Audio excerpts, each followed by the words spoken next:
The morning sunlight streamed through the window of the Manhattan high-rise, bathing Elizabeth Montgomery's office in a golden glow. Elizabeth stared intently at the pristine white envelope on her desk. Her name was written in elegant script, with gold trim adorning the edges of the envelope. For 3 days, she had been unable to open this invitation. "The materials for your 10 o'clock meeting are ready," said Jennifer, her secretary, who appeared after a knock at the door.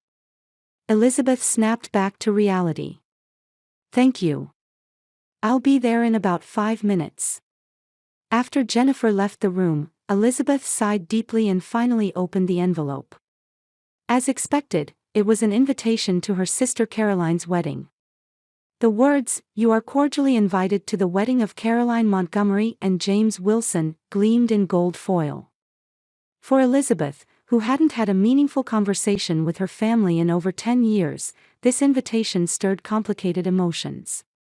The memories of being called useless and the child who could never do anything right throughout her childhood still left deep wounds in her heart. Caroline, in particular, had received all of their parents' affection and shone as the family star. Compared to Caroline, who was always praised for her academic and athletic achievements, the introverted Elizabeth with her average grades naturally became a shadow within the family. Why can't Elizabeth be more like Caroline? Follow Caroline's example. Are you two really sisters? These words were uttered countless times by Martha and George Montgomery. As she grew older, Elizabeth gave up trying to meet her family's expectations and resolved to forge her own path. After college, she began studying real estate with her modest savings and scholarships, and started investing in small properties. The first few years were a continuous struggle, but her keen eye and perseverance began to pay off. When she looked at dilapidated buildings, she could see their potential value. At 29, Elizabeth made her first profit exceeding $1 million.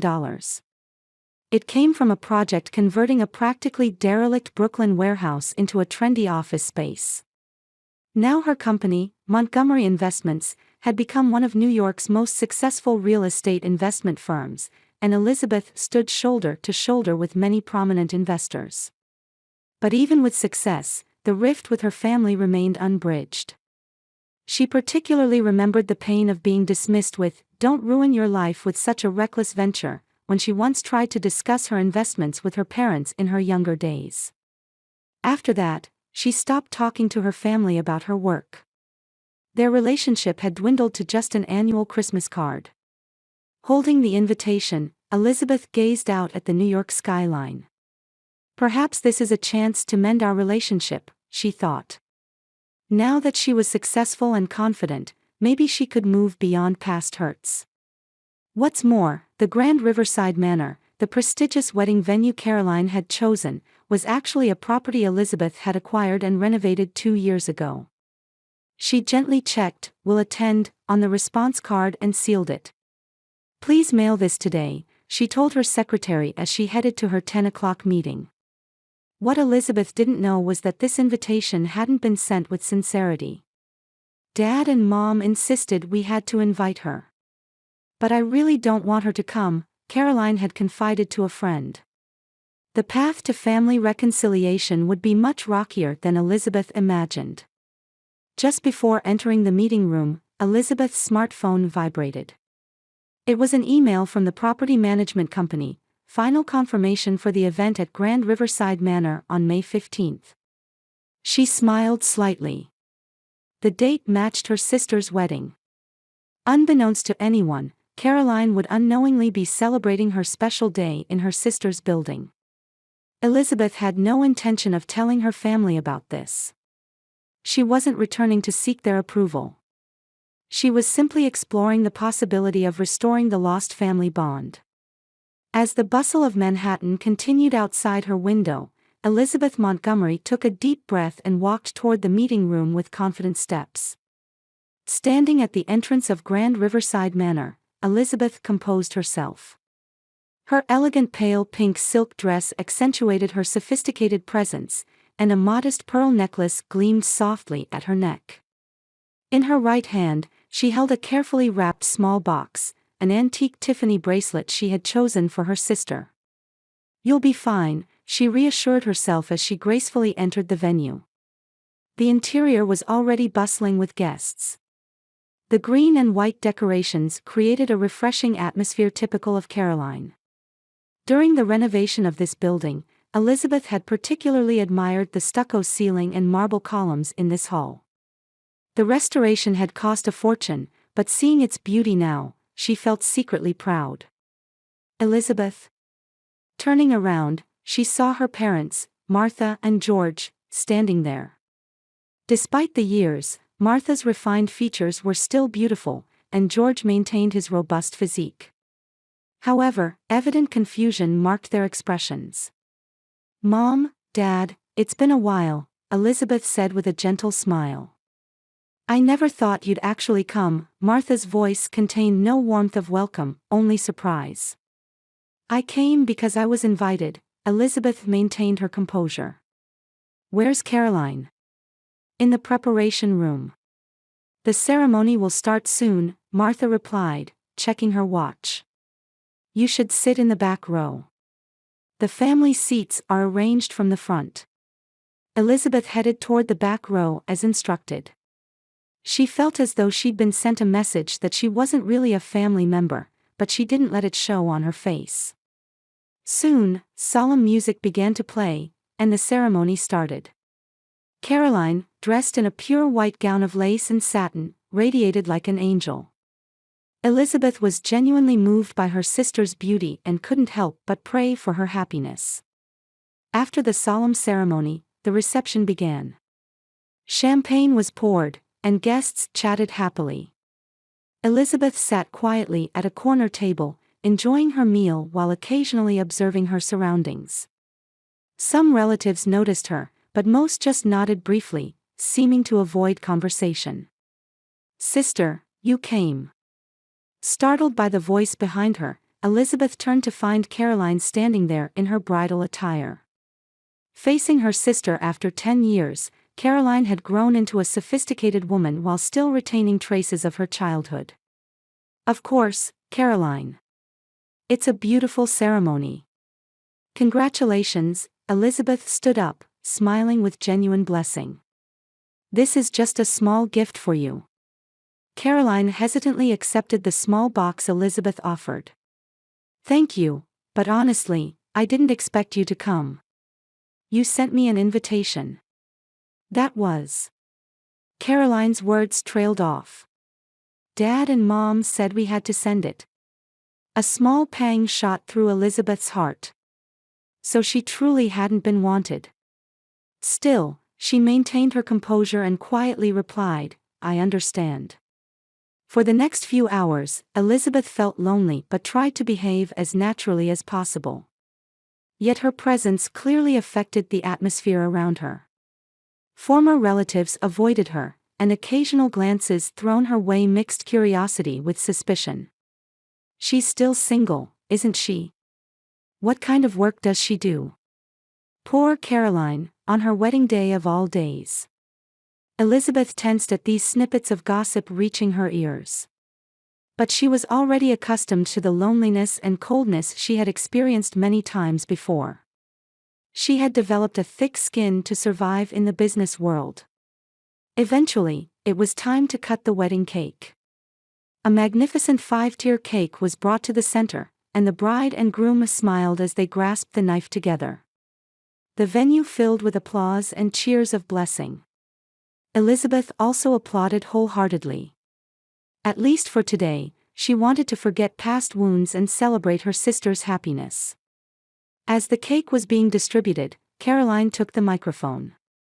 "Thank you all for coming today. I'm truly happy to spend this special day with family and friends." Warm smiles spread throughout the venue, then Caroline's gaze turned to Elizabeth. At that moment, her expression subtly changed. "By the way, we have a special guest today." Caroline's voice carried a hint of sarcasm. "My sister, whom we haven't seen for years, suddenly appeared." The atmosphere in the venue instantly changed. All eyes focused on Elizabeth. She straightened her back, feigning calm. Elizabeth, Caroline said while placing a slice of cake on a plate. Actually, we were talking about you. Why did you come today? We wanted to keep it to family only. Before Elizabeth could answer, Caroline walked towards her and suddenly threw the plate of cake at her. The cake hit Elizabeth's chest, with white cream spreading across her pale pink dress. I only invited family. I didn't invite you. Caroline's scream echoed throughout the venue. After a moment of silence, Martha and George burst into laughter. Following their lead, the entire venue erupted in raucous laughter. Elizabeth felt an icy coldness as she slowly stood up. Tears welled in her eyes, but she lowered her face to hide them. No one defended her. She lightly wiped the cake from her dress with a napkin, then headed for the exit without saying a word. Behind her, the laughter and whispers continued. Outside, the evening sky was painted a beautiful purple. Elizabeth finally let her held-back tears flow. But they didn't last long.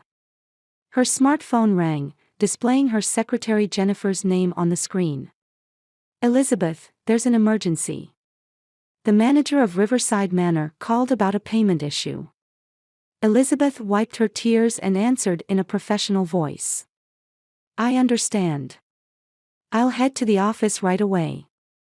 As she got into the waiting taxi, she gazed at the wedding venue through the window.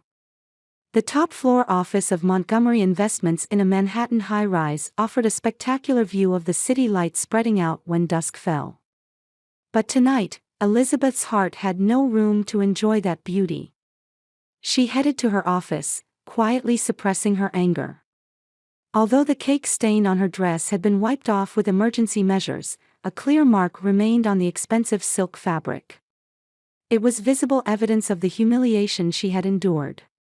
Elizabeth, thank you for coming. Jennifer, her secretary, stood up to greet her. Stephen Hart, the manager of Grand Riverside Manor, is waiting online. Elizabeth nodded and went to her desk. The large monitor displayed Stephen Hart's serious expression. Thank you for making time, Ms. Montgomery, especially since I understand you had personal plans today. No problem, Stephen. Please explain the situation, Elizabeth replied calmly. There's a serious issue with the payment for the Wilson-Montgomery wedding today. The remaining 50% of the total amount, $87,500, hasn't been deposited as scheduled. The groom's father, Robert Wilson, contacted us this morning saying there was an issue with the bank procedure, but we still haven't confirmed the payment. Elizabeth frowned. According to the contract, full payment was due by the day of the ceremony. Exactly. This is a breach of contract. Further investigation revealed that the Wilson family apparently managed to scrape together the initial deposit using multiple credit cards. There were questions about their ability to pay from the beginning. Elizabeth stared at the manager on the monitor while experiencing complex emotions. Her sister's wedding was about to be ruined by payment issues. At the same time, anger still smoldered within her toward the family that had treated her poorly. Are the bride and groom aware of the situation? The groom, James Wilson, understands the seriousness of the situation, but it seems the bride, Caroline Montgomery, hasn't been informed of the details. Mr. Wilson's father insists that something will work out. Elizabeth sighed lightly. What about Martha and George Montgomery's situation? They aren't involved in the payment. It seems all wedding expenses were to be covered by the Wilson family. Elizabeth analyzed the situation while reviewing documents on her desk. Grand Riverside Manor was one of her most profitable properties, and ordinarily, strict adherence to contracts would be expected. But this wasn't just a business matter. Her family was involved. Stephen, do you know anything about their financial situation? From our investigation, the Wilson family appears wealthy on the surface, but they actually seem to be carrying substantial debt. Robert Wilson's real estate business has been performing poorly in recent years, and it's likely they're straining themselves financially for this wedding to keep up appearances. Elizabeth sat back deeply in her chair. And my parents? The Montgomery couple doesn't appear to be financially comfortable either. They seem to be living on retirement pensions. This information was new. Elizabeth had assumed her parents were wealthy, given that they always wore expensive items and took luxurious vacations. But appearances often differ from reality, a lesson she had learned in the real estate industry. Follow the standard protocol, Elizabeth made her decision. Respond according to the contract. Understood. We'll cease the remaining services and request evacuation from the facility if the situation isn't resolved, Stephen responded strictly. Don't mention my name until I give further instructions, Elizabeth added. Please don't yet reveal that I am the owner of this facility. Understood. As the call ended, Elizabeth sank deep into her leather chair. Outside the window, New York's night view began to sparkle. She noticed a tear running down her cheek. Jennifer gently knocked on the office door. Are you okay? Is there anything I can help with? Elizabeth wiped away her tears and smiled. Thank you. But I'm fine. What happened? It was a family gathering. You might call it a welcome party, Elizabeth answered with a touch of irony. Jennifer nodded without saying anything. Having worked with Elizabeth for over 10 years, she knew that her relationship with her family was complicated. Should I arrange a car for you? Jennifer asked. Elizabeth looked out the window, lost in thought for a moment. Something was changing within her. She didn't want to end this with mere revenge for the humiliation she had suffered today. She wanted to choose a higher path. She wanted to achieve true victory by demonstrating her success and dignity.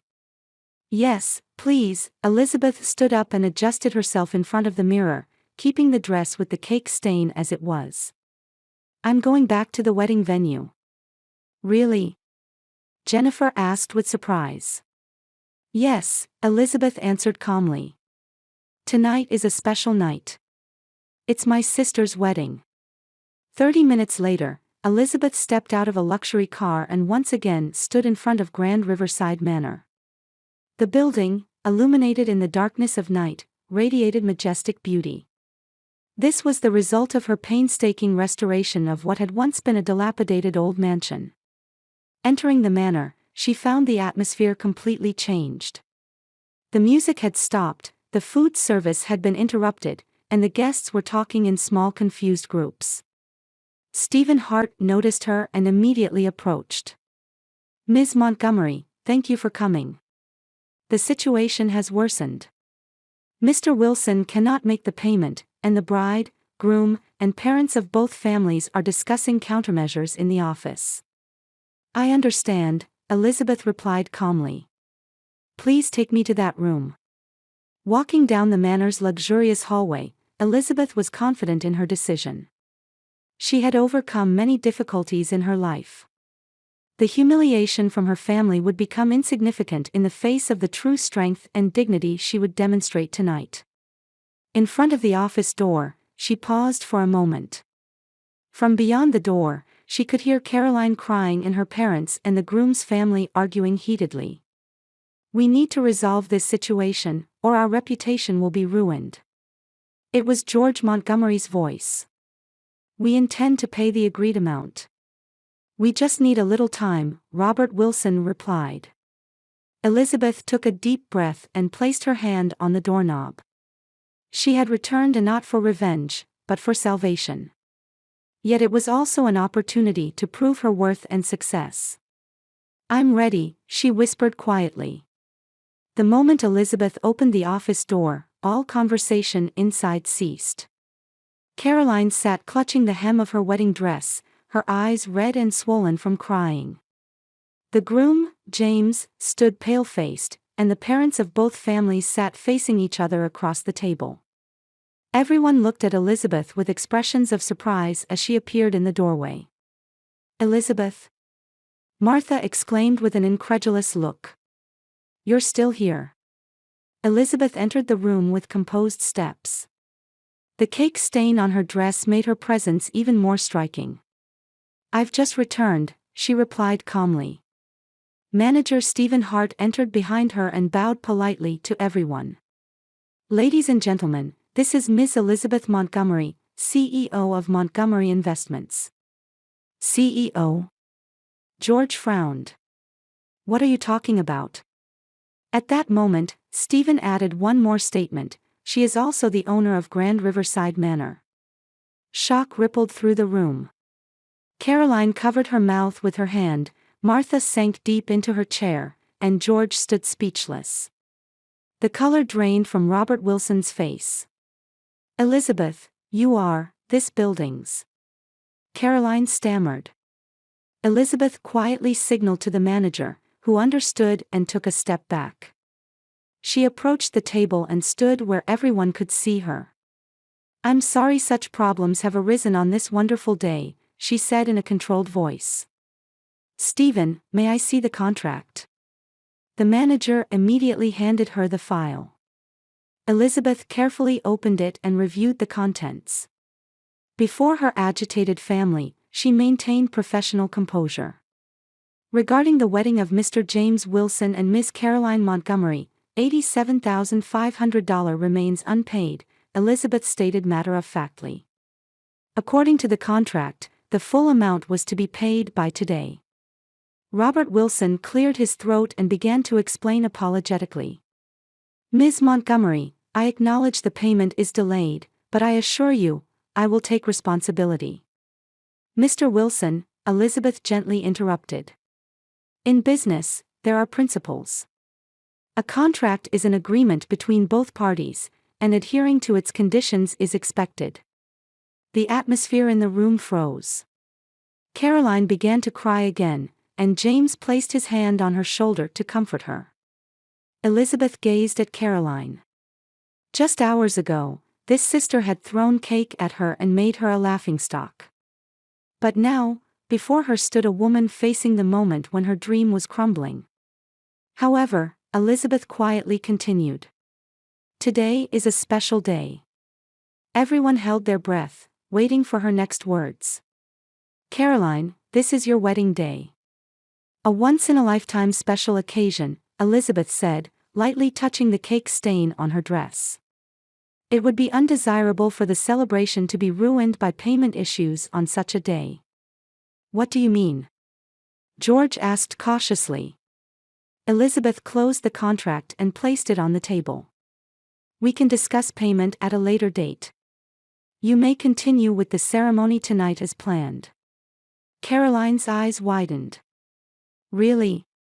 "Of course," Elizabeth replied matter-of-factly. "We can't disappoint the guests. I'll instruct the staff to resume the music and food service." Robert Wilson breathed a sigh of relief. "Thank you, Ms. Montgomery. I promise we will." However, Elizabeth interrupted again. She took a piece of paper from her bag. "This is a personal invoice. Cake charges and special cleaning costs. $1,250. This is separate from company expenses." The room fell silent. Elizabeth slowly placed the paper on the table. "This is..." Martha faltered. "This is for the cake that was thrown at me and the cleaning cost for this dress," Elizabeth explained calmly. "Business shouldn't be influenced by emotions, but I believe personal matters should be properly settled." Caroline blushed and lowered her eyes in shame. Her parents were also speechless, just staring at their daughter. After a moment of silence, James stepped forward. "I'll pay it." "Thank you, Elizabeth, for helping us." Elizabeth smiled faintly. "Thank you, James. You seem like a good person. Please take care of my sister." "I will," he answered seriously. Elizabeth turned back to the manager. "Stephen, please resume all services. And tell the staff to provide the best hospitality." "Certainly," Stephen bowed politely and left the room. A heavy silence fell among the remaining family members. Elizabeth slowly approached Caroline and crouched down in front of her. "Congratulations, Caroline," she said softly. "You're a beautiful bride today." Caroline wiped her tears and looked up at Elizabeth. Complex emotions floated in her eyes. "Why? Why would you do this for me after I was so terrible to you?" Elizabeth smiled gently. "Because we're family." Those words resonated throughout the room. Elizabeth slowly stood up and turned to face George and Martha. Their faces showed a mixture of confusion and shame. "Elizabeth." George's voice broke. You've become successful," Martha continued. "We didn't know." "Of course you didn't know," Elizabeth replied quietly. "For 10 years, I've been quietly building my life. Montgomery Investments is now one of New York's most successful real estate investment firms." A look of surprise and regret came into her parents' eyes. They seemed unable to believe that Elizabeth, the daughter who had been called useless, could achieve such success. "I'll leave the payment matter here," Elizabeth pointed to the invoice on the table. "This is also a settlement of our past."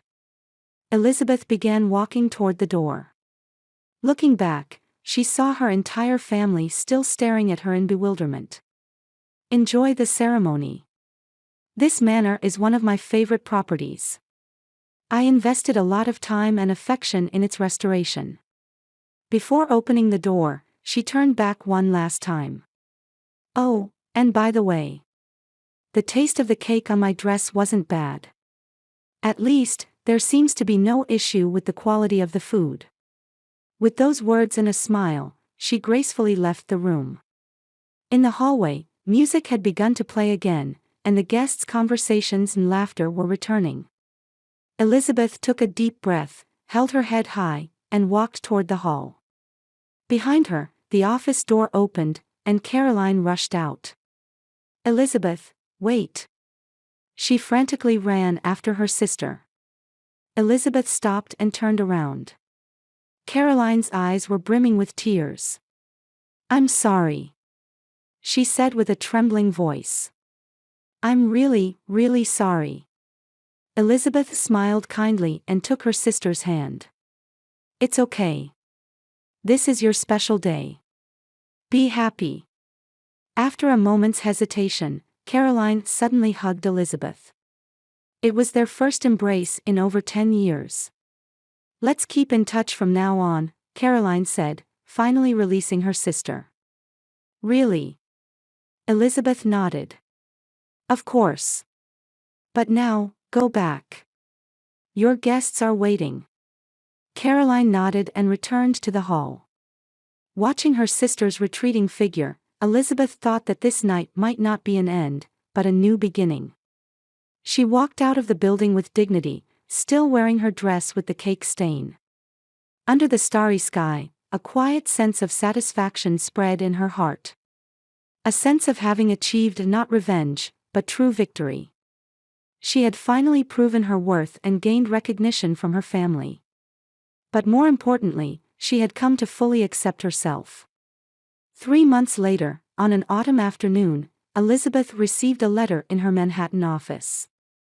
Seeing the careful handwriting on the elegant stationery, she immediately knew it was from her sister. Sitting on a sofa by the window, Elizabeth slowly opened the letter. "Dear Elizabeth, since the day of the wedding, I've wanted to contact you every day, but not knowing how to put it into words, I couldn't write this letter until today. First, I sincerely apologize. On that day, and for many years before, I've treated you terribly. I won't make excuses. I now understand that from a young age, I feared being compared to you by our parents and developed an ugly competitive spirit to protect my place. After the wedding, James and I have been going through a difficult time. His family has incurred serious debt from the over-extravagant wedding costs, and his father has been forced to downsize his business. Our newlywed life hasn't been the glamorous one we initially envisioned. Instead, it began modestly in a small apartment. Our parents are in a similar situation. They've begun to realize that their pension alone is not sufficient, and they're worried about their retirement funds. Dad recently researched your company and was surprised to learn that your success was beyond what he had imagined. These past few months have made me think about the true meaning of a value. You quietly but surely paved your own way, achieving success without anyone's help. In contrast, I believed I was superior under our parents' protection, but in reality, I hadn't prepared for anything. If you can forgive me, I'd like to meet and apologize. And if possible, I'd like your advice. James and I want to make our future life more substantial. Hoping that someday we can call each other sisters again. Caroline. Elizabeth held the letter to her chest and gazed at the New York skyline outside the window. Complex emotions welled up inside her: anger, sadness, and a strange hope. She called her secretary, Jennifer, and told her, "Keep next Saturday afternoon free." That weekend, Elizabeth met Caroline at a small cafe in Brooklyn. Her sister was no longer as glamorous as at the wedding, dressed in simple jeans and a blouse. They embraced each other and spent a long time talking about the past and future. During that conversation, Elizabeth made a decision. She gave her sister an invitation to a seminar on investment and financial planning. "I'm hosting it. It's a class for beginners. If you'd like, bring James and our parents too." Furthermore, hearing about James's dream of opening a small cafe, Elizabeth offered to help them create a business plan. "You don't need to do everything by yourself from scratch. I want to share what I've learned." Over the next few months, the family relationship gradually mended. George and Martha attended Elizabeth's seminar and proudly watched as they witnessed their daughter's knowledge and talent firsthand for the first time. They acknowledged their mistakes and asked Elizabeth for forgiveness. On Christmas night, Elizabeth was invited to a dinner hosted by Caroline and James at their newly opened cafe, Montgomery Brew, in Brooklyn. On the wall hung the words, "Real family means supporting each other." When Elizabeth raised her glass to propose a toast, a gentle light shone in her eyes. What she had found was not revenge or victory, but reconciliation and healing. And most importantly, she had finally fully recognized her own worth. "To a new beginning for our family," she raised her glass. "To a new beginning," everyone in the family echoed. Outside the window, snow continued to fall quietly, wrapping the city in white. As past pains healed and new bonds were woven, Elizabeth Montgomery's life had finally come full circle.